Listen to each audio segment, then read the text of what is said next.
ஆந்திர மாநிலத்தில் நெஞ்சை உருக வைக்கும் ஒரு நெகிழ்ச்சியான சம்பவம் நடந்துள்ளது. பழங்குடியின பகுதியில் உள்ள ஒரு பள்ளி விடுதியில் தங்கி படிக்கும் மாணவி ஒருத்திக்கு திடீரென கடுமையான காய்ச்சல் ஏற்பட்டது.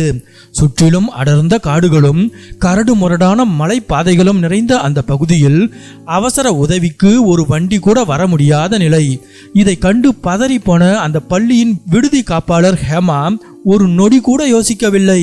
கடமையை மட்டும் செய்யாமல் ஒரு தாயாக மாறி அந்த பெண் குழந்தையை தனது முதுகில் தூக்கி சுமக்க தொடங்கினார்.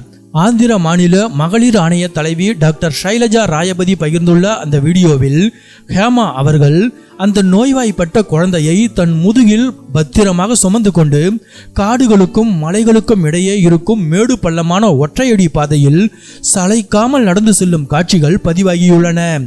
சுமார் 6 கிலோமீட்டர் தூரம் உள்ள அந்த கரடுமுரடான மலையடிவார பாதையை தன் கால்கள் வலிக்க வலிக்க அந்த பிஞ்சு உயிரை காப்பாற்ற வேண்டும் என்ற ஒரே நோக்கத்தோடு அவர் கடந்துள்ளார். சரியான நேரத்திற்குள் குழந்தைக்கு மருத்துவ சிகிச்சை கிடைக்க வேண்டும் என்பதற்காக அவர் மேற்கொண்ட இந்த நெடும் பயணம் காண்போரின் கண்களை குளமாக்குகிறது. அன்பும் பொறுப்பும் இணையும் போது ஒரு உயிரை எப்படி காப்பாற்ற முடியும் என்பதற்கு ஹாஸ்டல் வார்டன் ஹேமாவின் இந்த செயலே சாட்சி. கடினமான சூழ்நிலைகளிலும் மனித நேயத்தோடு பொதுப்பணி ஆற்றுவது இதுதான் என்று பலரும் ஹேமாவை பாராட்டி வருகின்றனர். ஹேமாவின் இந்த அசாத்தியமான முயற்சிக்கு சமூக வலைதளங்களில் பாராட்டுகள் குவிகின்றன.